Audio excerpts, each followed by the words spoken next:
Okay, so this is our 1989 Ford F-250 Custom.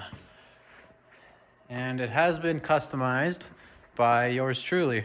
I gave her this snazzy black paint job with a rattle can when I was about 15. And then I also did a thing that made the truck have the roof have to get removed because it was caved in a little bit because of the fact that it was the ground bearing force of the vehicle at one point instead of the tires. But that's okay, no harm, no foul. So there's a grand scheme plan here for this whole truck. We originally bought it to pull the motor. We were gonna put the motor in my dad's 1966 Ford F100, which had the 240 in it and the 4-speed, which those are now gone. So I decided we're gonna take this motor and transmission out now, and we're gonna do an EFI conversion on the old 66. We're gonna keep this motor, and we're gonna put them in that old 66. A resto mod of sorts, you know, a budget resto mod, poor man's old school resto mod, because it's like 1989 technology. But yeah, that's the plan. So first step is getting this friggin' mill out of this old truck and as many of the pieces and parts to make it run in the other truck.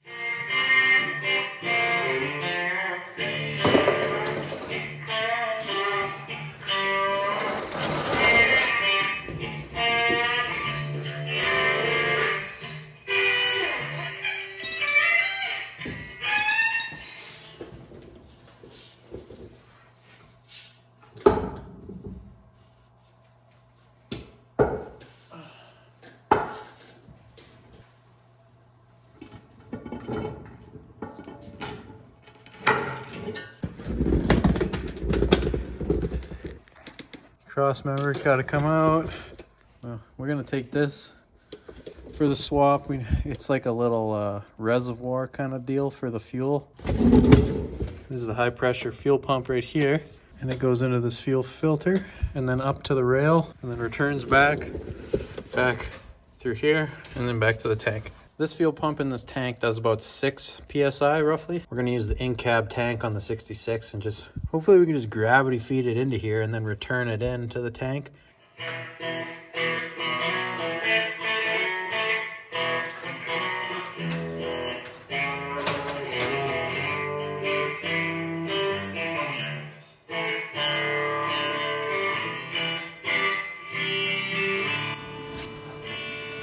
Kind of neat. This truck still has the original hose clamps on the radiator hose from '89.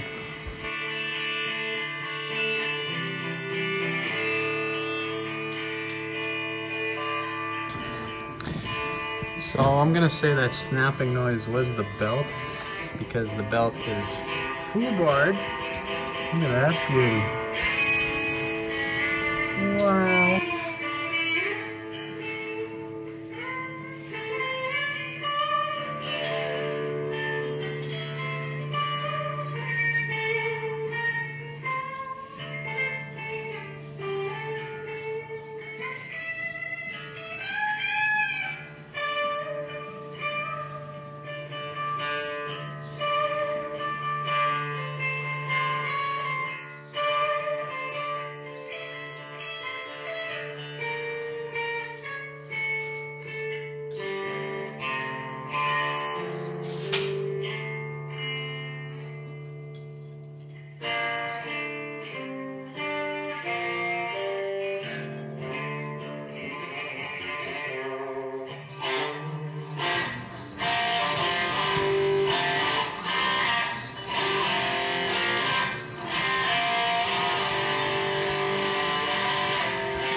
Alright, I'm going to try to turn this into a fuel line disconnect tool.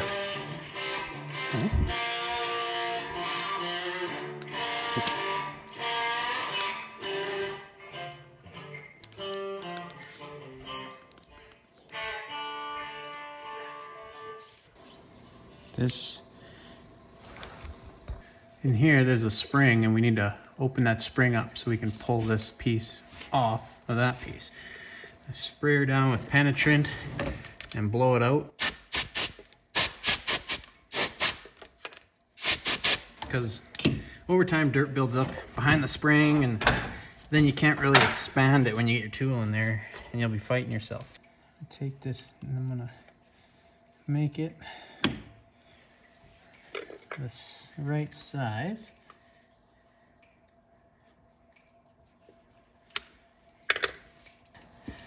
Up in and around that spring. You can feel it bounce in there. This is probably the trickiest part. All the way around. Yeah, she's coming apart. Okay, cool. Check that out. Now depressurize your system before you start this, or you'll freaking spray yourself in the face. Okay, now it's just being held by the O-rings in there. That's awesome. I'm gonna do the next one before I open the system.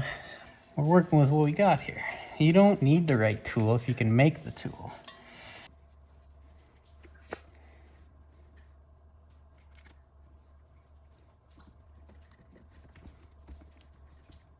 There you go. Use a rubber, you guys.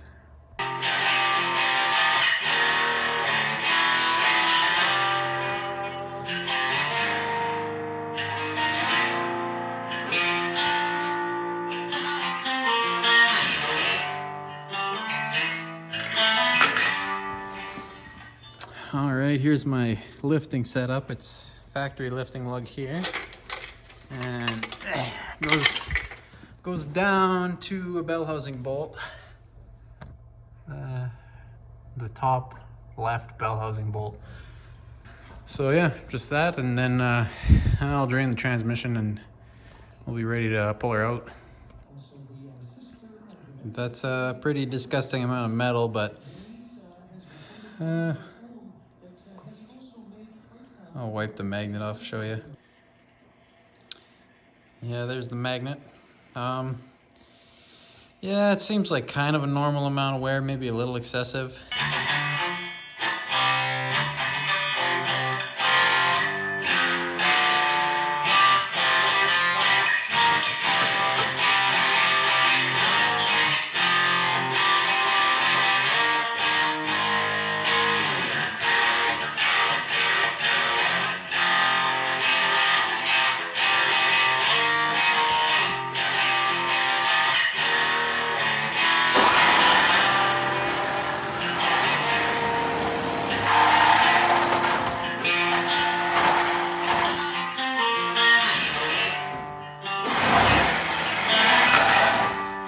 Where's me muffs? There it is.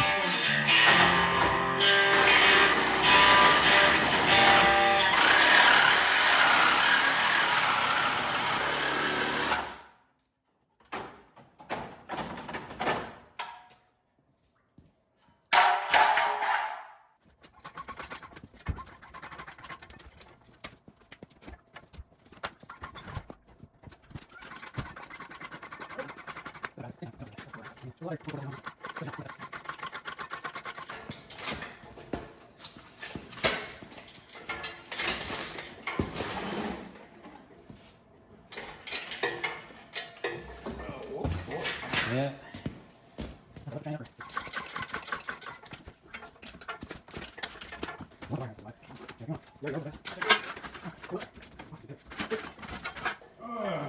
Okay, we're good. Holy moly. That was fun.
I've been working on this thing today. I got most of the emissions related stuff stripped off the engine.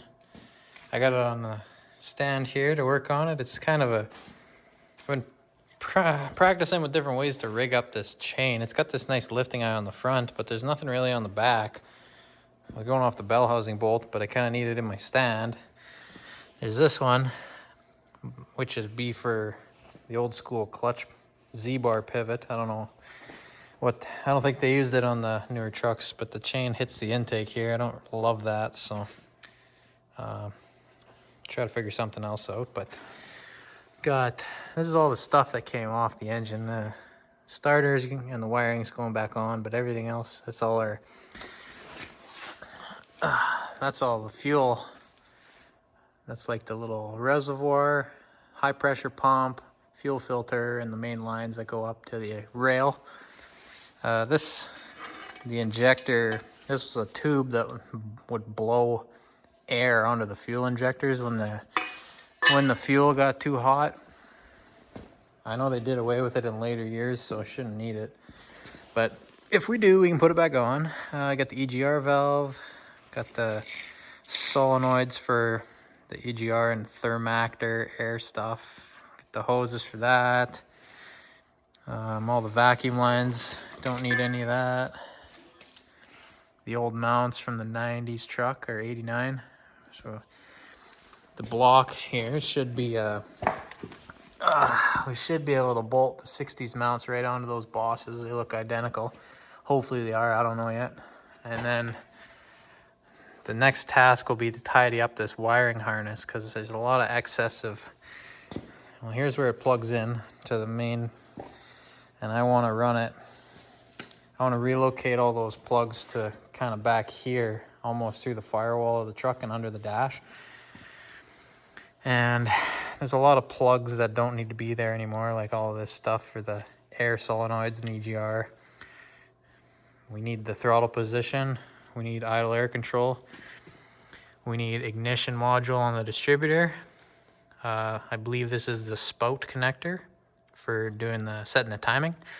We need that. We got the coil, a couple of wires to that. There's a knock sensor. Down there. No, where is it? Right there. There's a knock sensor. We'll keep that. Got oil pressure, which we're actually going to tie in. This just went to the gauge on the dash, so we're going to tie this into the actual 60s dash as well, the 60s gauge. We probably need to put a 60s sender unit in there, but it should be the same thread. And then we got, the harness loops around the back of the motor. Ties into the injectors all down there. We need all of that. And this is the coolant temp sensor for the gauge. So we can put that, hook that to the 60s dash. Got a ground. In here we got coolant temp sensor for the PCM, intake air temperature. And here is a little temperature sensor right on the fuel rail, which would have turned on that blower for those injectors went right in here. So hopefully we don't need that. I feel like we won't, because we're not in like a super hot climate. We're not gonna be working the piss out of this truck, so it should be fine. The one thing left to get rid of is this whole air injection system, or this manifold here that it injects air into every exhaust port. But to get that, we gotta pull the intake off and everything, cap everything. And we gotta cap off EGR line right there. Another side where the engine mount should go. Another big issue we're gonna have with this swap is this oil pan. On the 60s truck, the sump is here, and all the steering linkage goes right here. But on this F250, the steering linkage was in front of the beams. So we're gonna have to, I'm hoping we can just bolt a 60s pan and pick up onto this engine. Hopefully it's a direct swap. I cross-referenced the part numbers for like a gasket for these pans, and a couple of them cross over between the years. Air pump's gone. didn't need that. And yeah, I got, well, I took the whole harness out from under the hood of the truck, the one that ran across the core support. This is their main baby here. Got the ECM plug and the 4 plugs that tied into the motor, fuel pump and main power relay, and the little test connector. We're gonna have to tie this all back in. I just hacked it out because I know I don't need as much wiring as I have. And this I can just tie into this. This is where it was. I know I can use some of these wires for power feeds and whatnot. And then over here we have all our starter solenoid with all our fusible links, power feeds, battery feeds, whatnot. And then over here we have the alternator pigtails. The wiring for the alternator is really straightforward. Basically, everything to battery except for one wire that goes to the little dummy light on the dash or a gauge or whatever. And then we need this plug, which is for our map sensor. And shouldn't need this much wiring. I'm gonna end up making a custom harness that just as short as it can be, as tidy as it can be, so it just looks real nice and tidy sitting under the hood of that old truck. I don't need all this extra crap bundled up in there and distracting them from the badassery of this cool old intake and whatnot. We are planning to do power steering conversion on the truck, so we're going to keep this factory pump, idler and whatnot on there, tensioner. We're going to be swapping in a power steering box from a 76 F-150. The clutch, I took that off, and it looks not the best. It's not terrible. It's got some heat marks on the pressure plate. Nothing crazy. There's still the flywheel's got some scoring on it, heat scoring. Yeah, there's a bit of material left. Like, we're not down to the rivets yet, so probably gonna just slap her together with lube in the right places and clean and dry in the right places. Our main throw-up bearing, pretty smooth yet. The clutch was working totally fine in the truck. I just separated it so I could work on it. And we're gonna have to rig up a mount for our clutch master cylinder into the firewall of the old truck, which is gonna be fun.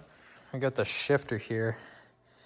I don't like this big bulbous shifter, so we're gonna try to make a custom one. It tapers off down here where it goes onto the transmission. I get this, yeah. So I want it to look more like a stock shifter from the 60s. I was wondering why it was so fat like this, but it's actually it's a rubber. They got rubber isolation in here. Like you can see, this is rubber. So this is all, so you don't feel the vibration in your hand or whatever, which we don't care because we're going back in time to the 60s when everything was basic, even though we're putting EFI in it.